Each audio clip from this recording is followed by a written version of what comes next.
Capítulo 1. Meu nome é Lucas. Desde pequeno fui ensinado a ser um menino bom, temente a Deus, e a evitar qualquer coisa que pudesse desviar meu caminho da salvação. Tudo na minha vida girava em torno de um princípio simples, mas pesado. Eu temia errar com Deus. Qualquer falha, por menor que fosse, poderia me condenar ao inferno. Esse medo moldava minhas escolhas, meu comportamento e até meus pensamentos. Eu acreditava que a vida de um homem devia ser vivida com pureza, uma mulher, um casamento rápido e nenhum pecado pelo caminho.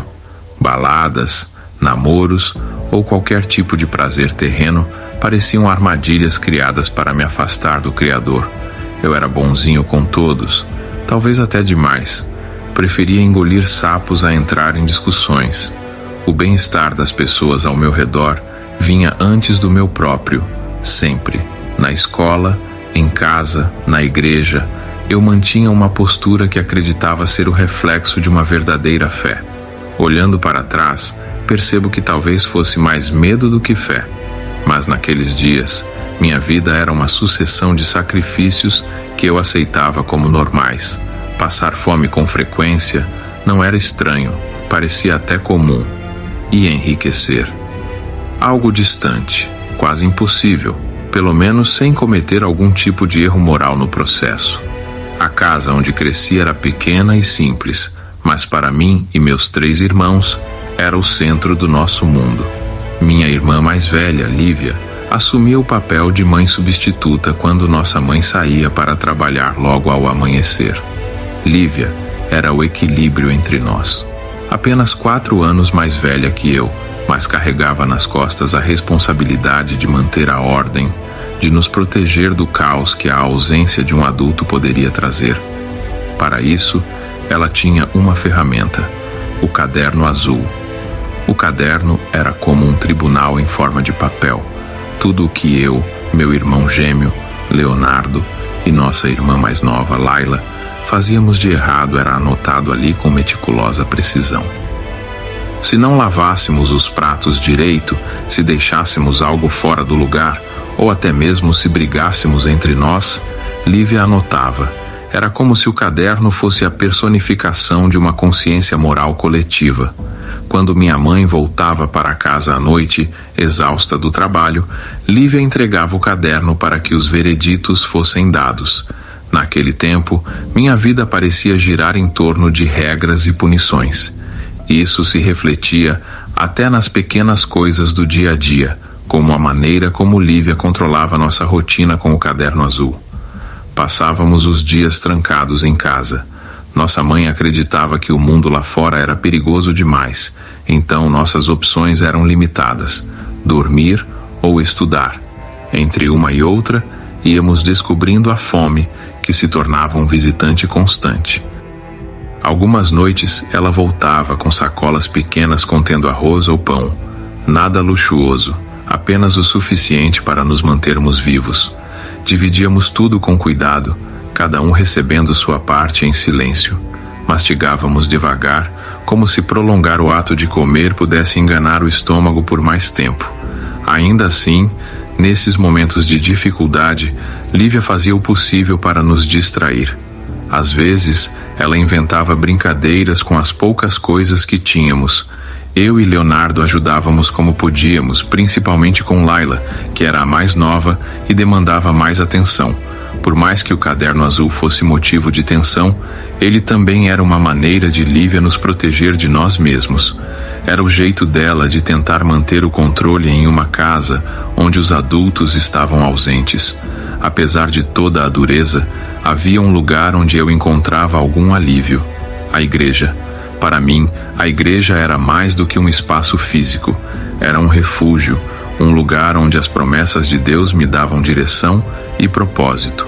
As paredes simples, as cadeiras de madeira desconfortáveis e os hinos cantados com fervor tornavam-se um lembrete constante de que a salvação dependia de disciplina e obediência. A doutrina era rígida e inquestionável. Ensinaram-me que o mundo era dividido em 2 categorias: os salvos e os perdidos, e para ser salvo era preciso seguir as regras com rigor. Eu acreditava nisso com todas as minhas forças. Não namorava, não pecava, ao menos não intencionalmente, e vivia cada dia como se uma falha pudesse custar a minha alma. Olhando para trás, percebo que a igreja moldou muito da minha visão de mundo, mas também alimentou meus medos. Muitas das regras impostas não eram exatamente ensinamentos do cristianismo, mas tradições que se perpetuavam sem questionamento. Na época, eu não conseguia enxergar isso. Para mim, tudo o que vinha do púlpito era verdade absoluta. Mesmo com toda a disciplina e temor que a igreja exigia, havia momentos de paz.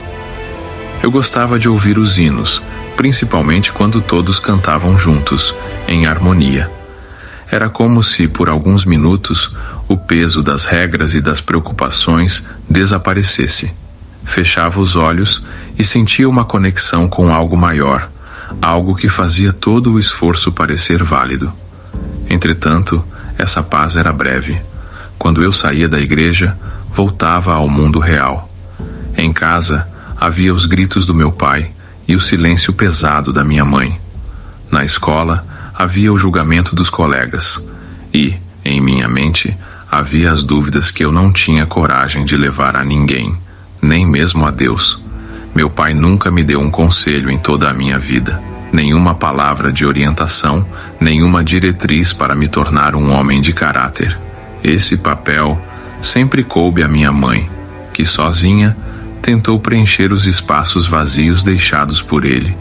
Entre os momentos que marcaram minha relação com meu pai, há um que nunca esqueci, mesmo sendo tão pequeno na época.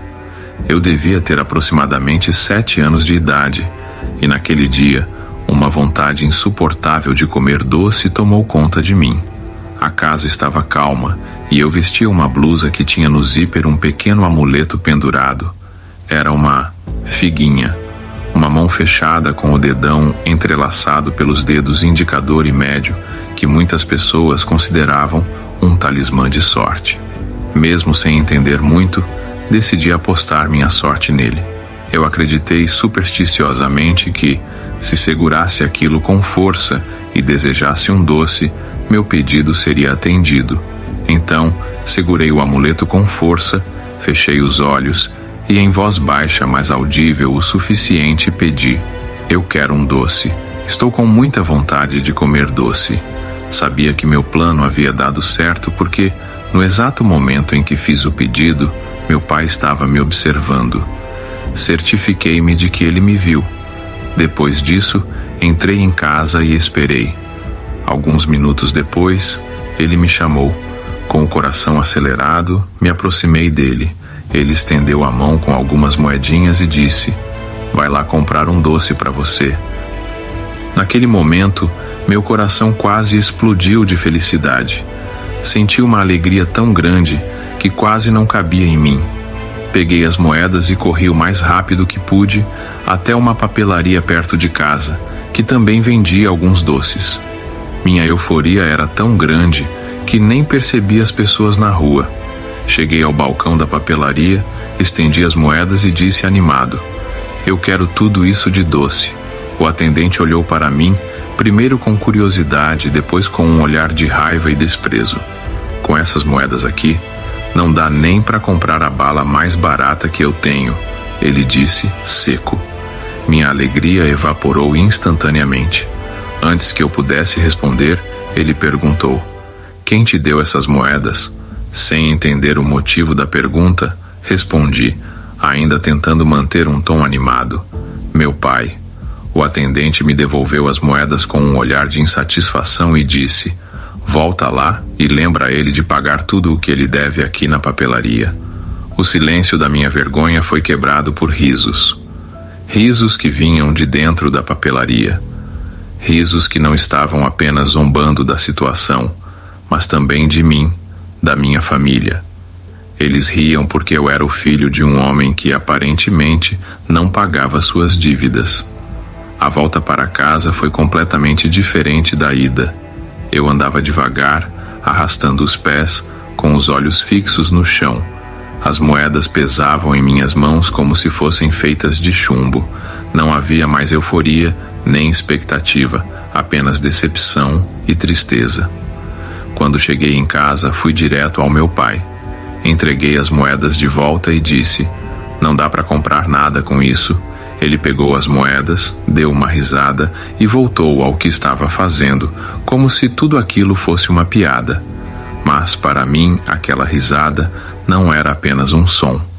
Ela foi como uma lâmina que cortou a ligação que eu ainda sentia com ele.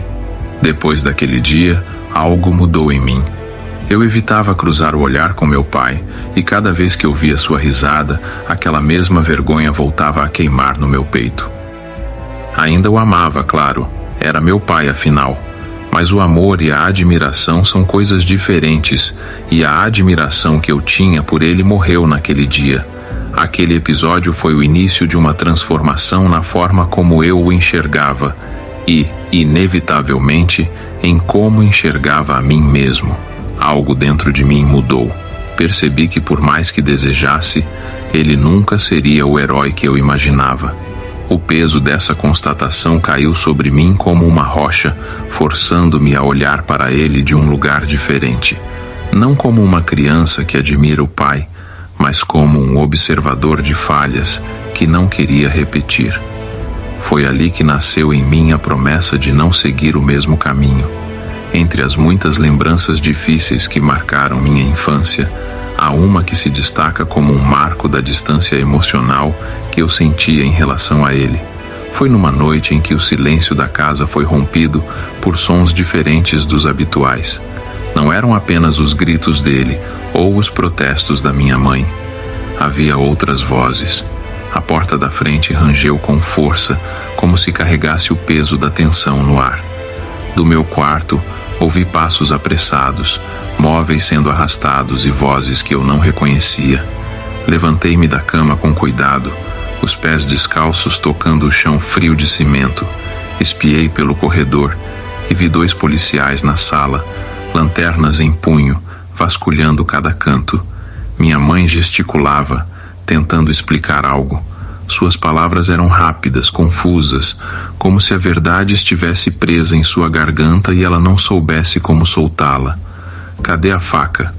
perguntou um dos policiais com a voz grave e direta. "Precisamos da faca." Minha mãe hesitou, movendo as mãos em círculos, como se tentasse encontrar as palavras certas.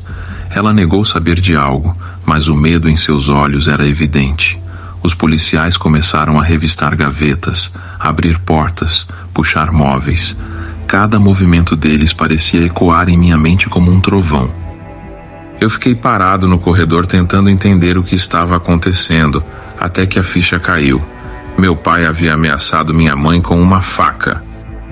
A cena parecia um pesadelo do qual eu não conseguia acordar. Finalmente, os policiais saíram sem encontrar nada, e minha mãe respirou fundo, exausta. Pensei que ela fosse me notar ali, parado no escuro, mas não. Ela foi até a porta, olhou para o vazio lá fora e murmurou quase como um desabafo: "Graças a Deus que não encontraram a faca." Essas palavras reverberaram dentro de mim com força. Eu era pequeno demais para entender completamente o que aquilo significava, mas suficiente para sentir o peso do momento. A visão da minha mãe tão vulnerável, tão aliviada com algo que parecia tão terrível, ficou gravada em minha mente como uma tatuagem emocional. Mesmo anos depois, as imagens daquela noite, as lanternas varrendo a sala, a voz dos policiais, o olhar da minha mãe, voltavam à minha memória como um filme que se repetia em câmera lenta. Depois daquela noite, qualquer traço de respeito ou admiração que eu ainda tinha pelo meu pai se dissipou. Ele não era mais apenas um homem distante ou ausente, ele era uma ameaça. E para mim, criança naquela época, isso era devastador. Minha relação com ele se tornou quase inexistente. Passei a vê-lo como uma figura que precisava ser evitada, tanto física quanto emocionalmente. E como sempre, busquei refúgio nos livros e nos estudos.